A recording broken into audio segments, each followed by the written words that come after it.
So, as most of you guys already know, Nintendo's NX rumor, the latest one, is that it is a console handheld hybrid, basically.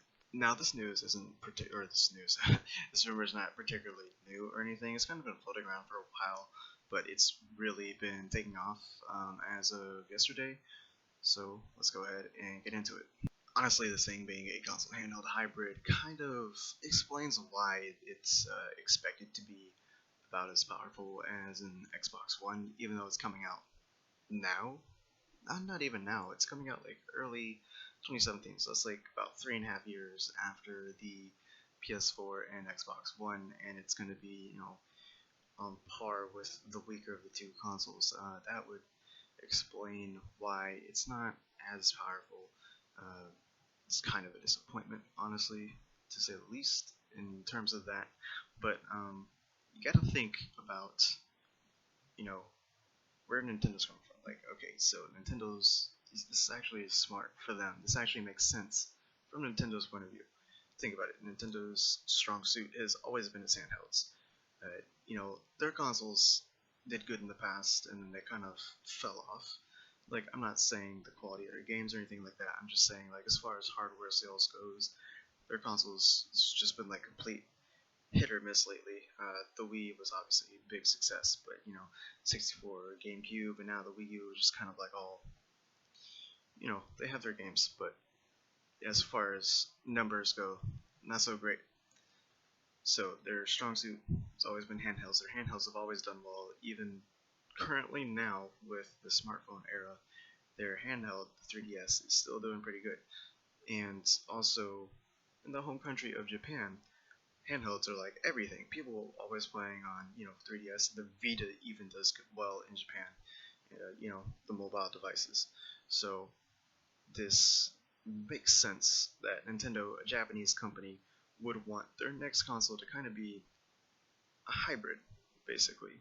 So it's and then a few years ago they combined their handheld and console divisions. So this rumor makes sense from just what we've seen from Nintendo so far when they combined both of those hardware divisions and just the way that their market is just like I said, they've always been able to sell handhelds, and then Japan is still like an on the go country.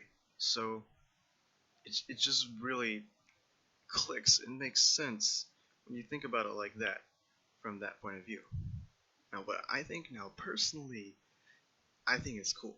This has cool in the way that this has potential. This could easily just suck. Quite honestly, there's a million ways this can go wrong, and I believe I basically had the same thoughts about the Wii U, and we know how that went. But this, I like the idea behind it. Obviously, one, it's just a rumor. Two, there's no, like I said, a million ways that this could go wrong. But I like the thought process behind it to just basically have this really good handheld device and just like throw it into a docking station and have it as a console at home. Then you can just pick it up for the go and take it around anywhere. That'd be cool. This thing's basically confirms to be using cartridges. So this isn't the 90s. This isn't cartridges, don't have a lot of memory space. This is, cartridges are like big and bulky. This is 2016. So cartridges, basically think of like SD cards. They're really small. They're like some are micro SD cards, smaller than like my pinky fingernail. And I have small hands. So yeah, you can like get hundreds of gigabytes of storage on like a micro SD card. Probably not what they're gonna do. I'd imagine something like they'll have their own proprietary format, or they're going to be using like some custom version of SD cards. I don't know. So probably something along those lines. You can get like 64 gigabyte SD cards for fairly cheap right now, and I mean, yeah, that'd be cool. Not really much loading times. Like if you guys remember back in the day, like the cartridge format, like loading times were very smooth. So that would be cool, and it also makes sense if this thing is, on the go kind of thing. You don't want a disk drive in there. Disk drives, are big, take up a lot of space, make noise, blah blah blah, power.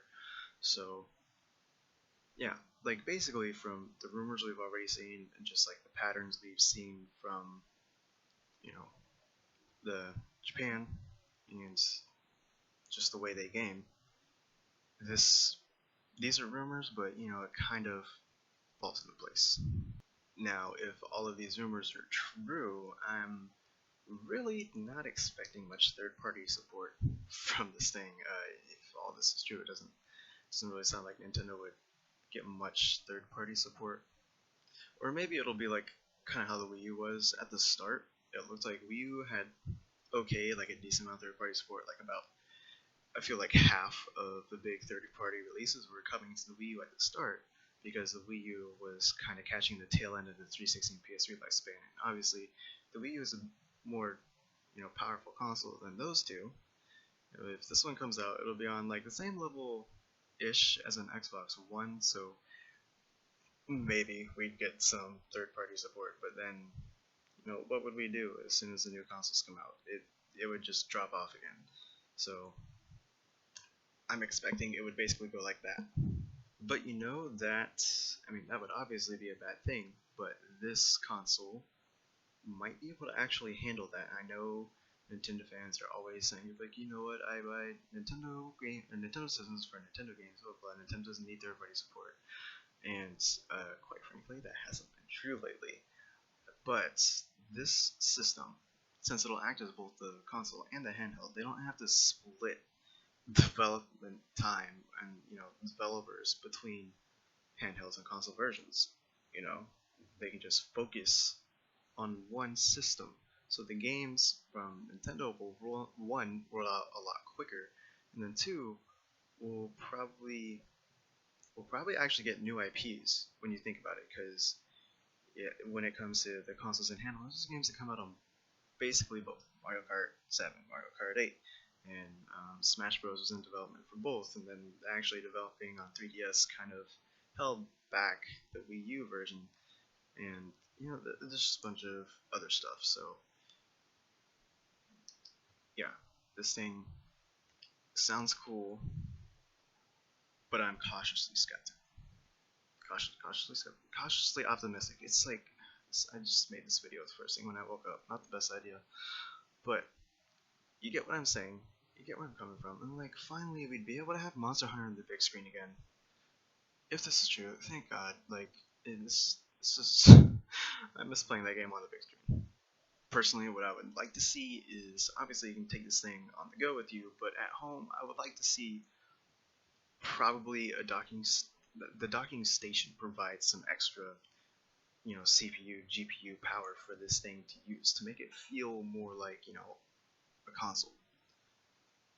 Yeah, so that would be nice. People are saying that it's probably going to be an external attachment. I don't know if that means it'll come bundled with the system or probably sold separately. If it is sold separately, it's not going to be hard to sell, but at the same time, you have to keep in mind that developers will always be like, not everyone's going to have this attachment. I have to develop according to these like weaker specs and expectations. So if it does have any external boosts from a device, I really hope it comes bundled with the system. Personally, I'd like to see it built into the docking station that connects to TV. That'd be great, but you never know. I think that's about everything I wanted to cover. Yeah. But then again, what would I know? I'm just some guy on the internet.